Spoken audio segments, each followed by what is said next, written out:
Hebreus, capítulo 1, dos versos 1 a 4.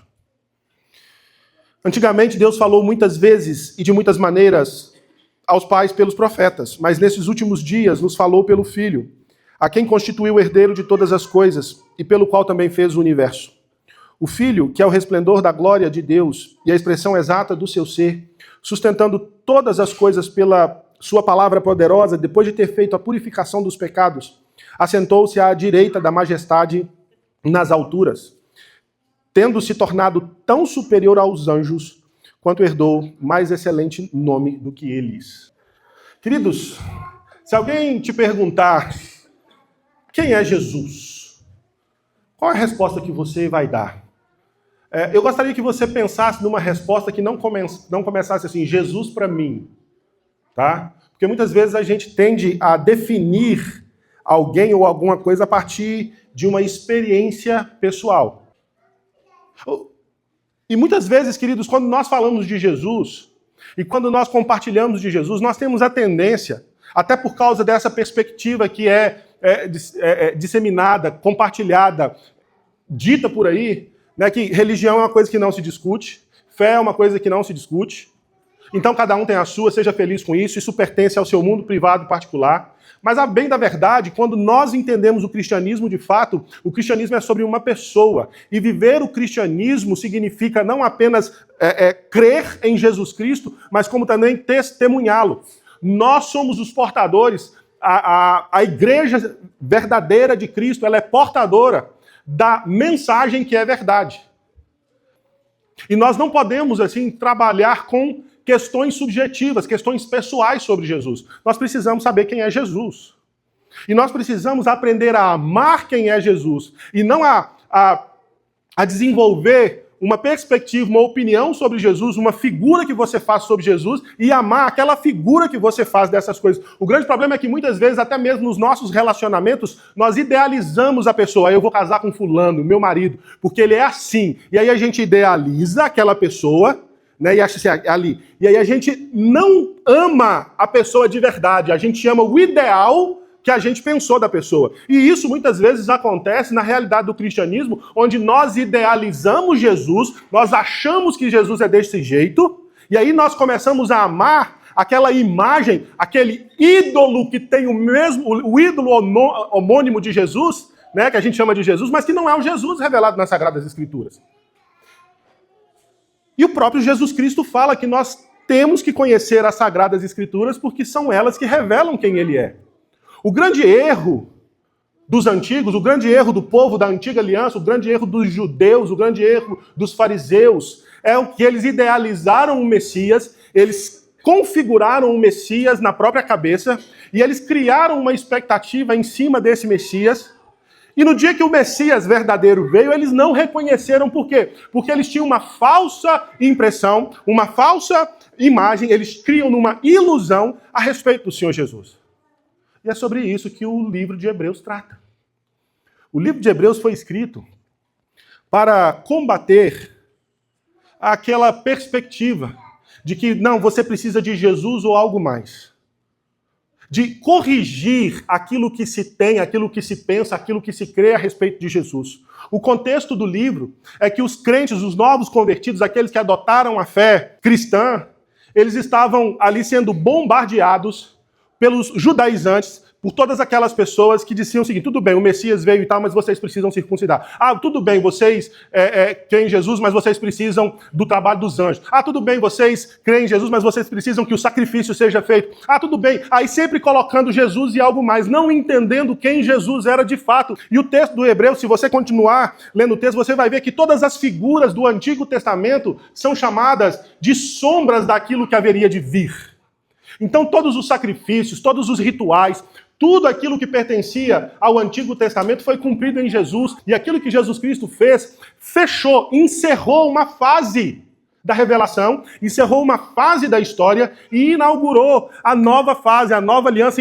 E é por isso que o autor aos Hebreus, que nós não sabemos quem foi escrever o texto, para falar que Jesus é o que a gente basta. E a gente não precisa de mais nada. A gente não precisa de anjo, a gente não precisa de sacerdote, a gente não precisa de milagre, a gente não precisa de bênção, a gente não precisa de prosperidade, a gente não precisa nem de cura. Porque se nós temos Jesus, nós temos tudo. Nós temos livre acesso ao Pai. E o que nós ansiamos não é viver um céu na terra, mas nós ansiamos e precisamos ansiar a viver na expectativa do encontro, do retorno, dizer, Maranata, ora vem Senhor Jesus. Esse é o grito que a igreja dava, volta logo Jesus. Não é, fica aí Jesus e me dá uma vida tranquila aqui. O grande problema é que muitas pessoas estão entrando na fé cristã achando que Jesus é um plus para realizar meus desejos, meus sonhos, e achando que é isso que traz significado para a vida. E nós não estamos preparados para o sofrimento, nós não estamos preparados para os desafios, nós não estamos preparados para a perseguição, nós não estamos preparados para manter a nossa fé, ainda que as coisas que nós queremos não aconteçam. Hebreus foi escrito para fortalecer a fé daquelas pessoas, para essas pessoas não serem pessoas fracas, ralas na fé.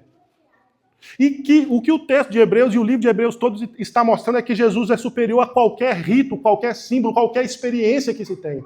E o texto começa mostrando, de fato, algo tremendo sobre Jesus. E são coisas, queridos, que nós precisamos entender. E a primeira coisa que nós precisamos entender a respeito de Jesus, que esse texto nos mostra, é que Deus continua falando e fala perfeitamente em Jesus. Deus continua falando e Jesus é Deus falando conosco. Jesus é Deus se revelando a nós. Jesus é aquele que vem e traz a verdade que nós precisamos. Veja o que o texto diz. Antigamente Deus falou muitas vezes, de muitas maneiras, aos pais pelos profetas. O texto começa falando do passado, o texto começa falando de como Deus tem falado, e Deus tem falado no decorrer da história. Deus se revelou, Deus falou com Adão, Deus falou com Noé, Deus falou com Abraão, Deus falou dando a lei, dando as diretrizes por meio de Moisés. E através daquilo que Deus revela para Moisés, Deus está trabalhando um povo. Deus está trabalhando um povo que seja transformado e que precisa ser agente de transformação na vida das pessoas. E quais foram as maneiras que Deus foi falando? Deus foi falando muitas vezes de muitas maneiras. Deus falou por sonhos, Deus falou por visões, Deus falou entregando a lei. Deus usou várias maneiras para falar. Deus, ele veio se revelando e se revelando progressivamente. Deus não deu toda a revelação de uma vez. O que nós temos hoje é uma revelação completa em Jesus Cristo. Nós temos Deus falando com a gente, mas fala assim, mas nesses últimos dias, nos falou pelo Filho. A mensagem que o autor quer passar para os seus ouvintes aqui é que nesses últimos dias não eram aqueles dias que eles estavam vivendo, mas nessa última fase da história. Quando a Bíblia vai falar no Novo Testamento dos últimos dias, quando você vai ver a profecia de Joel, que diz o Senhor que nos últimos dias, está falando da era da igreja. Está falando desse momento da igreja. Os últimos dias é a era da igreja. Foi quando Jesus Cristo foi para o céu, ele inaugura os últimos dias. Então, nesses últimos dias, o autor está falando que ele nos fala pelo Filho. Não é que o Filho está falando do Pai, mas o Filho é a própria mensagem de Deus para nós. Jesus, ele é a própria mensagem de Deus para nós. Nós olhamos para isso e nós percebemos que Jesus Cristo é revelado como aquele que media. O apóstolo Paulo, em Timóteo, vai falar que existe um único mediador entre Deus e os homens, Jesus Cristo, o homem. Ele é o mediador. Mediador é aquele que une. Mediador é aquele que faz a ligação, é aquele que chama os dois lados para uma conversa, resolve o problema e coloca em reconciliação. Jesus Cristo é Deus falando, nos chamando para nos reconciliarmos com Ele. Nós precisamos nos reconciliar com Deus, sabe por quê? E deixa eu te falar uma coisa aqui, querido, que talvez você ouviu isso a vida toda, mas não entendeu o que significa o amor de Deus. Tem muita gente que fala assim, Deus odeia o pecado. Mas, me prova isso na Bíblia. Porque o apóstolo Paulo em Efésios fala que nós éramos filhos do quê? Filhos do quê? Da ira. Então, peraí, quando a Bíblia fala que Deus amou o mundo de tal maneira, não é que Deus olhou pra gente e falou, ai, que coisa mais lindinha, bonitinha, só vou dar um banhozinho ali, tá tudo certo. Não, não é isso não, querido. Você sabe por que foram necessários mediadores durante esse tempo todo? Porque lá no Éden nós caímos, nós pecamos. E o que o pecado faz? Os vossos pecados fazem separação entre vós e o vosso Deus. O homem está separado de Deus. E Deus odeia o pecado. E o homem está cheio de pecado. Quando a Bíblia fala do amor de Deus, não é esse amor sentimental, guti-guti, mas está falando de alguém que tem misericórdia. Que sabe que você é odioso, sabe que você é nojento pelos seus pecados. E ele não quer contato com você, mas ele é misericordioso e ele não desistiu. Não porque a gente vale alguma coisa, mas porque ele é um Deus de amor. Então, se você prestar atenção, você já viu aquele pessoal, irmão quando briga? Eu tinha 3 irmãos, nós éramos 4.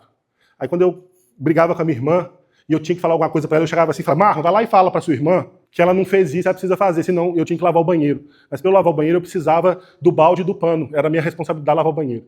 Aí eu falava assim, ô Marlon, vai lá falar para sua irmã que eu estou precisando do balde, que ela está me atrapalhando. Aí o Marlon era meu irmão mais novo. Era quem ia lá e falava para ela, Ariane, o Nil está precisando do balde. Manda aquele bobo esperar, porque eu não acabei aqui ainda. Aí o Marlon ia lá. A gente não queria conversar um com o outro. Você sabe por que Deus usou profetas? Porque Deus não queria ter contato com a gente. Aí ele chamava um, vai lá e fala para aquele povinho, se eles não mudarem, eu vou acabar com isso. Aí o profeta. Alguém tinha juízo naquela história e ia lá e entregava a mensagem. Você vai perceber isso quando o povo sai do Egito. Deus vai entregar a lei. Por que o povo não subiu no monte? O próprio Deus ameaça. Se alguém encostar o pé nesse monte, eles vão morrer. Eu vou tolerar você, Moisés. Se você me obedecer, eu vou tolerar você. Não é porque Moisés valia alguma coisa, não. Eu vou te tolerar. Eu vou te usar para entregar essa mensagem. Nós precisamos de um mediador. Nós precisamos de alguém que se torna mediador entre Deus e os homens. Jesus é aquele que veio e desceu nesse lamaçal de pecado, sem se contaminar, para trazer a mensagem de Deus que pode nos limpar, que pode nos purificar, que pode nos perdoar, que pode nos fazer ser filhos, amigos de Deus. Jesus é quem revela a Deus. Jesus é quem mostra a verdade. Então Jesus é a própria revelação de Deus. Jesus é aquele que é o profeta perfeito. Quando nós estudamos sobre Jesus, nós percebemos que Jesus é o profeta não porque ele entrega uma mensagem. Deixa eu falar uma coisa para você, gente. Profeta é aquele que entrega uma mensagem. Profeta não é aquele que fala assim, eis que te digo. Não, isso aí é qualquer coisa que você quiser chamar. O profeta é aquele que conhece a mensagem e entrega a mensagem. Só que Jesus Cristo, ele não veio trazer a mensagem, ele é a própria mensagem. Ele é aquele que veio. Ele é aquele que mostra a verdade sobre Deus. Porque o homem sozinho não pode se aproximar diante de Deus. O homem sozinho não tem liberdade. O homem foi enganado por uma mentira, então Jesus veio não falar a verdade, mas ele é a verdade. Eu sou o caminho, a verdade e a vida. Ninguém vem ao Pai senão por mim, queridos. Jesus é aquele que transforma o pecador odioso em filho amado e querido. E nós precisamos entender isso. Ele revela Deus de verdade, ele é a verdade. A verdade total, a verdade absoluta, é a verdade que transforma a sua vida. E o texto continua aqui. Mas nos últimos dias falou pelo Filho a quem constituiu o herdeiro de todas as coisas, pelo qual fez o universo. O texto está falando que aquele que é a própria manifestação de Deus, e se você ler Colossenses, no capítulo 1, você vai ver que em Cristo, em Jesus, habita corporalmente toda a plenitude da divindade. Jesus é o Emanuel, é o Deus conosco, ele é o herdeiro de todas as coisas, ele é o dono disso tudo. E ele é coautor. Se você ler João, o Evangelho de João, capítulo 1, no princípio era o verbo estava com Deus e o verbo era Deus. Todas as coisas foram feitas por intermédio dele, sem ele nada do que foi feito se fez. O que você precisa conhecer é o Filho. O que você precisa conhecer é Jesus. Você precisa se aproximar de Jesus. Você precisa abrir o seu coração para que o Espírito Santo de Deus mostre de fato quem é Jesus e o que ele é por você. Você precisa que o Espírito Santo quebrante seu coração para você saber o quanto você é amado de verdade. Você precisa conhecer essa verdade e não virar as costas para ela. Você tem que ter o conhecimento certo de Jesus e não criar expectativas falsas sobre Jesus. Porque todas as vezes que se criam expectativas falsas de Jesus, tudo aquilo que é falsificado frustra. E muitas vezes existem pessoas frustradas porque idealizaram Jesus que nunca existiu e jogam a culpa na igreja, jogam a culpa em Jesus e questionam a sua fé em Jesus. Por quê? Porque não entenderam o que de fato é a verdade, não entenderam o que de fato é a revelação de Deus. Ele é poderoso, sim. Ele pode fazer infinitamente mais tudo que pedimos ou pensamos. Ele pode, sim, realizar sonhos. Ele pode, sim, curar enfermos. Ele pode, sim, fazer qualquer outra coisa. Mas não é essa a missão de Jesus. Não é porque ele pode, é que ele vai fazer. O apóstolo Paulo, ele falou que a missão de Jesus é qual? Cristo veio ao mundo salvar os pecadores. E a verdade é que Jesus Cristo, o dono de todas as coisas, ele é aquele que salva. O verso 3 vai falar assim, o Filho que é o resplendor da glória de Deus, a expressão exata do seu ser. Jesus Cristo foi chamado de Emanuel, o Deus conosco. O texto que nós lemos no Evangelho, Tomé fala para Jesus, Tomé, agora algum dos discípulos fala assim, mostra-nos o Pai. O que Jesus responde? Eu estou há tanto tempo no meio de vocês. Eu e o Pai somos um. Quando vocês me veem, quando vocês se relacionam comigo, vocês estão relacionando com o Pai. Querido, nós somos lembrados da doutrina da Trindade aqui. Nós cremos um Deus Pai, Filho e Espírito Santo, coexistente, coeternos, iguais em poder, iguais em essências, e que funcionam numa economia própria, funcionam em papéis. Mas Jesus é Deus. Ele é revelado como soberano. Ele é o resplendor da glória de Deus, expressão exata do ser de Deus. Ele sustenta todas as coisas pela sua palavra poderosa. Jesus é a verdade. Jesus é Deus. Jesus é o nosso sustentador. Se Deus, em Jesus, sustenta todo o universo, nós precisamos colocar nossa fé no lugar certo. Você e eu precisamos colocar o nosso coração no lugar certo. E entender, queridos, que se Jesus Cristo é a base das nossas vidas, não existe onda, não existe tempestade, não existe furacão, não existe turbulência na vida que nos tire a paz. Jesus falou, deixe-vos a paz. A minha paz vos dou. Eu não vou lá dou como o mundo a dá. O conceito que o mundo tem de paz é a ausência de conflitos. E se Jesus está falando que ele dá paz, que é uma paz diferente da do mundo, nós precisamos entender o que ele quer dizer.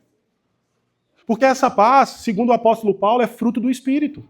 É uma atuação do Espírito Santo na vida daquele que crê, que faz aquele que crê sofra, chore, queira vencer os problemas, mas ele não perde estabilidade, ele não perde a fé. Em um certo sentido, porque a palavra desespero é muito complexa, em um certo sentido, ele não entra em desespero, no sentido de que ele não perde a esperança. Porque Jesus sustenta, ele é o nosso sustentador, ele sustenta todas as coisas. Queridos, me permita aqui um testemunho do falecimento da minha tia, lutando contra um câncer, sofrendo numa cama. Oração que ela sempre fez, Deus, não me faça ir para uma cama dar trabalho para os outros. Deus respondeu a oração dela, falou assim, não, você vai partir assim, dando trabalho para os outros, porque é assim que eu quero. E é assim que você vai me glorificar. Porque Deus não tem compromisso em fazer o que a gente quer, não. Ele tem compromisso com a glória dele, e quando nós glorificamos a ele, nós só fazemos porque temos paz. Por mais que o pedido da minha tia não foi atendido por Deus, ela entendeu que a vontade de Deus era maior que o desejo dela. E ela morreu sofrendo por um câncer. Louvando. Cantando com a voz já fraca. Vamos nós louvar a Deus? Vamos ao Senhor de toda luz, Santo, Santo. Cantem e louvem lá nos céus. Nosso Deus e Rei Jesus, exaltado seja Deus. Santo, Santo. É essa paz que é fruto do Espírito. É essa paz que estabiliza. É essa paz que faz a gente andar em meio a esse vale de lágrimas desse mundo e não retroceder e não voltar atrás, porque nós sabemos que o nosso Redentor vive e Ele nos sustenta. E o que muitas vezes, queridos, está faltando em nós é tão somente esse passo de fé, de entregar a Jesus o cuidado das nossas vidas e falar assim, Jesus, o Senhor vai dirigir minha vida melhor do que eu e o Senhor vai me levar por caminhos de paz, porque ainda que eu ande pelo vale da sombra da morte, eu não vou ter minha paz roubada, porque Tu estás comigo. A Tua vara e o Teu cajado trazem consolo. O que a gente precisa muitas vezes, meu irmão, minha irmã, meu querido amigo, não é dos nossos problemas resolvidos. É de ter noção, certeza, confiança que Jesus está presente, dando estabilidade em meio a esses problemas. Porque se o problema não for embora, nós não precisamos temer, porque o nosso Salvador estará conosco o tempo todo. Alguma coisa que o texto vai falar aqui ainda no verso 3, que é muito importante, e ele vai falar o seguinte: o Filho, que é o resplendor da glória de Deus, a expressão exata do seu ser, sustentando todas as coisas pela sua palavra poderosa, sustenta pela palavra, nós cremos naquilo que Deus fala, nós cremos naquilo que Deus diz, e é a palavra de Deus que traz norte, é a palavra de Deus que traz estabilidade, é a palavra de Deus que nos direciona. Ela é lâmpada para os nossos pés, luz para o nosso caminho. É a palavra de Deus que nos conduz para uma vida de santidade, é a palavra de Deus que nos conduz para aquilo que é o melhor para nós. E Ele sustenta todas as coisas pela sua palavra poderosa, depois de ter feito a purificação dos nossos pecados. Aqui o texto nos apresenta Jesus como aquele também que não apenas direciona, sustenta, mostra a verdade, mas aquele que resolve aquilo que é o problema de fato da humanidade. Você acha que seu problema é casamento? Você acha que seu problema é financeiro? Você acha que seu problema é emocional? Você acha que seu problema é genético? Você acha que seu problema é humor? Você acha que seu problema é que você ainda não alcançou as suas metas? Deixa eu falar um negócio para você, querido. Seu problema é o pecado. Seu problema é que você caiu, que você é um pecador. O seu problema não é aquilo que você fez ou que fizeram com você, mas o seu problema é o que veio com você. Se você leu o Salmo 51, se você leu o Salmo 32, mas especificamente o Salmo 51, você vai ver que o salmista fala que eu nasci em pecado e na iniquidade me concebeu a minha mãe. Desde que Adão caiu, nós nos tornamos pecadores. E é o pecado o maior problema da humanidade. Porque foi o pecado que desencadeou toda sorte de sofrimento, desprazeres, angústias, dores, morte. O seu problema é você, é a sua pecaminosidade. E o que Jesus Cristo quer resolver não são as suas atitudes erradas. O que Jesus Cristo quer resolver não foram aquelas coisas erradas que fizeram contra você. O que Jesus veio resolver é quem você é. E aqui o texto está falando que ele ofereceu purificação pelos nossos pecados. E se você prestar atenção, vamos voltar para o Antigo Testamento. Na época lá dos sacerdotes, o que era o profeta? O profeta é aquele que levava a mensagem de Deus para o povo. O que era o sacerdote? O sacerdote é aquele que ligava o povo a Deus. Entendeu? Então o profeta era o mensageiro. Aquele que entregava, ó, Deus está falando, Deus está falando. O sacerdote é aquele que está falando assim, ó, esse povo precisa disso. É o que leva o povo até Deus. Ele é essa ponte. Né? Tanto é que em latim, o termo sacerdote também pode ser traduzido por pontífice. Jesus é o sumo pontífice, o sumo construtor de ponte. Por quê? Porque o sacerdote é aquele que liga, que conecta o povo. O que Jesus Cristo falou? Eu sou o caminho. Eu sou o único caminho. Eu vou chegar a Deus. A todos os caminhos leva a Deus. Não, só Jesus leva. Todos os outros caminhos levam ao tribunal de Deus. Só Jesus leva a Deus, de fato. Eu sou o caminho, a verdade. Ninguém vem ao Pai, senão por mim. Jesus, então, ele é aquele que purifica os nossos pecados, não como o sacerdote do Antigo Testamento. E se você continuar lendo o livro de Hebreus, você vai perceber que existe uma comparação entre Jesus e o sacerdote da Antiga Aliança. O sacerdote da Antiga Aliança ele precisava pedir perdão pelos pecados dele antes de fazer a propiciação pelo povo. Se o sacerdote entrasse no santo lugar, no santo dos santos, e ter esquecido de confessar um pecado, você sabe o que acontecia com ele? Ele morria. Que Deus ruim, não, Deus santo. A gente precisa entender que o problema não é que é Deus ruim, é um Deus santo e o quão grave é o nosso pecado. Só que esse sacerdote era pecador também. Você precisa entender que seu pecado, a sua pecaminosidade, é muito mais séria do que você contar uma mentirinha, do que você ver alguma coisa que não podia ser vista na internet. Pecado é aquilo que nos separa de Deus. Pecado é aquilo que o salmista fala no Salmo 32. Enquanto eu calei os meus pecados, envelheceram os meus ossos pelos meus constantes gemidos, porque a sua mão pesava sobre mim. Dia e noite, e o meu vigor se tornou em sequidão de estio.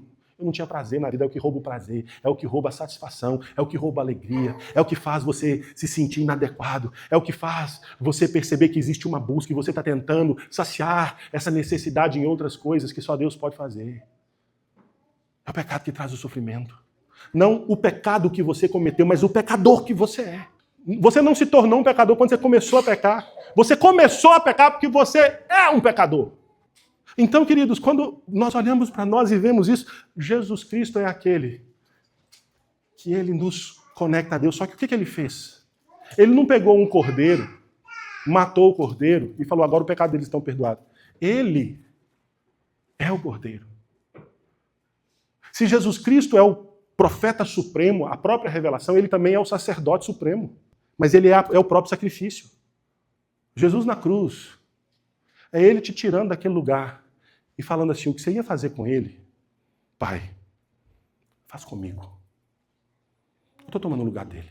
Eu estou tomando o lugar dela.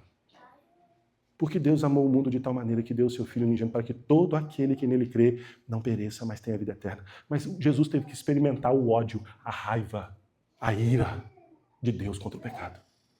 Jesus tomou o seu lugar porque aquela cruz era sua, era minha. Só que ele virou e falou assim, Pai, eu estou morrendo para que aqueles que creem em mim não preciso morrer. Eu estou sofrendo as dores do pecado para que eles não sofram. Você sabe qual que é a questão? Jesus não era culpado de nada. Deixa eu ensinar uma coisa para vocês aqui, importantíssima. Jesus morreu sem culpa, mas ele assumiu toda a responsabilidade. Ele assume a responsabilidade. Deixa eu dar uma dica aqui para os casais, para os pais, principalmente para você, maridão. A palavra de Deus, isso é um parênteses aqui para os maridos. Vai ter um parênteses para as esposas também. Querido, sua casa está com problema? A culpa pode não ser sua, mas a responsabilidade é. Agora deixa eu falar uma coisa, Deus te deu uma auxiliadora para te ajudar nisso.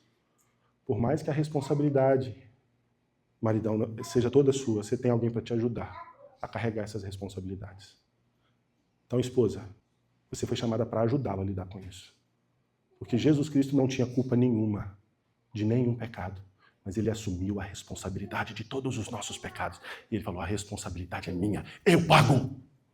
Ele é o perfeito sacerdote. Ele morreu para a gente não precisar morrer, ele morreu para a gente ter perdão. Ele não morreu para você viver seu sonho de realização pessoal. Ele morreu para você ser aceito na presença de Deus. Ele morreu para te limpar. Ele morreu para fazer de você não odioso na presença de Deus. E a palavra diz, aqueles que o Pai me der, Jesus falou, esses virão a mim, os que vêm a mim de maneira nenhuma, eu os lançarei fora. Ele é o perfeito sacrifício. Ele é o perdoador pleno. E em último lugar, o texto vai falar que ele apresenta essa purificação pelos nossos pecados e ele se assenta à direita da majestade nas alturas, tendo se tornado tão superior aos anjos quanto herdou o mais excelente nome do que todos eles. Esse profeta, esse sacerdote, esse profeta que é a verdade, esse sacerdote que purifica a nossa pecaminosidade, ele é o nosso rei. Ele reina, ele governa, ele é aquele que vai nos pegar na mão e nos direcionar e falar assim, o caminho é esse, vem comigo. Ele vai conduzir, porque ele está fazendo reconciliação. Paulo vai falar que o ministério do Evangelho é o ministério da reconciliação. Jesus Cristo está reconciliando Deus com os pecadores e os pecadores com Deus. Jesus Cristo está falando que nós que éramos inimigos de Deus, nós não somos mais inimigos de Deus, nós somos filhos de Deus, nós não somos chamados mais de servos, nós somos chamados de amigo. Se um dia fomos chamados de pecadores em Jesus Cristo, nós não somos mais denominados pelo pecador que somos, mas somos denominados pelo Filho, pela filiação, pela adoção. Nós somos em Cristo Jesus adotados. Lá em 1 João fala que todos quanto receberam deu-lhes o poder de serem feitos filhos de Deus. Filhos só são aqueles que creem que Jesus Cristo é o Senhor e Salvador. Só entra na família de Deus aqueles que creem, que professam Jesus Cristo como Salvador e como Senhor. E nós precisamos entender o que Senhor significa. Senhor significa que Ele está no comando. Senhor significa que Ele é que dá as diretrizes, porque Ele é o Rei. Ele é Rei Supremo. Ele é Rei sobre todos. Ele é aquele que nos governa da maneira que precisamos, não mais da maneira que merecemos. Ele é o Deus da graça. Ele é o príncipe da paz. Ele precisa ser o governador da sua vida. Ele precisa governar o seu coração. Ele precisa governar toda a sua vida. Ele está acima de todo nome. O nome de Jesus é exaltado. Não existe quem se compare a Ele. Lá em Filipenses, no capítulo 2, o apóstolo Paulo falando, tendes em vós o mesmo sentimento que houve também em Cristo Jesus, pois ele, subsistindo em forma de Deus, não julgou como usurpação o ser igual a Deus. Paulo está falando, quando ele falava que ele era Deus, ele não estava usurpando o lugar de ninguém, porque ele é Deus. Mas ele se humilhou. O Deus se tornou servo, o Deus se tornou homem, mas não deixou de ser rei. Não deixou de dominar sobre todas as coisas. Quando nós falamos do reinado de Jesus, nós estamos falando que Jesus Cristo governa sobre todas as coisas, sobre todas as instâncias. Jesus governa sobre toda a sua criação. O teólogo holandês Abraham Kuyper fala que não existe um único lugar no universo que Cristo não possa colocar a ponta do dedo e falar, é meu. Ele governa sobre todas as coisas. A temperatura do sol quem regula é Jesus. A distância, as leis que regem o universo, tudo estipulado por Jesus, ele governa sobre todas as coisas. Jesus governa, não, Jesus não frustra as leis naturais, ele está acima delas. Jesus anda sobre as águas, não porque ele está ali frustrando alguma lei física, porque ele governa sobre a lei, toda a lei que rege o universo. Jesus multiplica pães, porque ele tem toda a autoridade para isso. Jesus Cristo cura todo enfermo, porque ele é rei, ele manda, ele ordena e as coisas acontecem. Ele criou todas as coisas pela palavra do seu poder. Jesus disse e as coisas vieram a acontecer. essa criação ex nihilo. Não, bacana, hein? Latim, para falar que Deus cria falando. Deus não precisa de matéria pré-existente para criar alguma coisa. Ele vive fora da matéria, ele vive fora do tempo. Ele está além da nossa capacidade, ele governa sobre todas as coisas, ele é rei soberano sobre tudo. Você sabe por que os demônios saem no nome de Jesus? Não é porque o nome de Jesus, como é que fala? É o feitiço certo para expulsar demônio. Não é porque ele é rei, ele manda. Se existe libertação no nome de Jesus, porque ele governa sobre céus e inferno. Você sabe quem manda no inferno? Você sabe quem reina no inferno? Você sabe quem é o rei do inferno? É Jesus. Não é o diabo, não. O diabo vai sofrer. Leia Apocalipse, você vai ver que o diabo e seus anjos vão sofrer. O inferno foi feito para ele. O diabo nunca mandou no inferno. O diabo nunca teve autoridade no inferno. Lembra quando Jesus chega em Gadara? Um monte de demônio numa pessoa só. Quando Jesus chega, o que aquele doido chega e fala para Jesus? Por que você veio aqui nos atormentar antes do tempo? Lembra da história de Jó? Quem estava prestando conta lá em Jó? Quem estava prestando relatório na fila? Satanás. Esse negócio que o diabo está lutando contra Deus, gente, tira isso. Isso é coisa de HQ, isso é coisa de historinha. Para com isso, não existe isso não, gente. O diabo não está lutando contra Deus, não. O diabo já está derrotado. Ele já foi derrotado. Para de dar esse é poder, ele é muito mais esperto que a gente, tem muito mais poder, ele engana, ele tem autoridade para mexer, para enganar as coisas, para mexer no mundo, tem. Mas como diz Lutero, o Satanás é o cão de Deus. Deixa eu falar para você um negócio. Satanás não está numa luta contra Deus. Está numa luta contra nós. Não é contra Deus. Satanás não quer ganhar a batalha de Deus, ele já está derrotado. Mas em Cristo Jesus, o apóstolo Paulo em Romanos 8 fala que nós somos o quê? Mais do que vencedores. Ele reina, queridos. Ele governa sobre todas as coisas. Ele é o rei triunfante. Ele é aquele que está acima de toda autoridade, todo poder. Nele você pode confiar. Ele não larga sua mão. Ele não desiste de você. Ele tem um nome exaltado. Pelo que Paulo continuando, Paulo fala, pelo que Deus também o exaltou sobremaneira, ele deu um nome que está acima de todo nome, para que ao nome de Jesus se dobre todos os joelhos no céu. Todo joelho. Qual joelho que não vai se dobrar diante de Jesus? Nenhum. Todos os joelhos se dobrarão no céu, todos os anjos na terra, todos os anjos todos os homens e debaixo da terra. Até Satanás se ajoelha na presença de Jesus. Porque ele governa sobre todas as coisas. E o convite dele hoje é: deixa eu governar a sua vida. Eu vou governar a sua vida. Eu governo a sua vida melhor do que você. Porque eu sou a verdade. Eu não falo sobre a verdade. Porque o que eu fiz por você, eu fiz de uma vez por todas. E em mim você pode confiar. Deixa eu falar para você hoje, quem é Jesus na sua vida? Saber isso faz toda a diferença. É sabendo isso faz diferença na sua vida aqui. É sabendo disso faz diferença no seu casamento. É sabendo disso as diferenças vão acontecer na sua vida financeira. Não porque uma mágica, um milagre vai acontecer, mas porque você vai viver sendo direcionado pela verdade. Você não vai ser mais refém de culpa e você vai ser governado por alguém que sabe governar melhor do que você. Não tem a ver com um milagre soberano. O milagre é o perdão do seu pecado e a sua rendição àquele que é a verdade, àquele que é o sacrifício, àquele que é o verdadeiro rei. E talvez você precise responder ao Evangelho, a responder essa mensagem, tomar uma decisão. Que Deus te abençoe no nome de Jesus.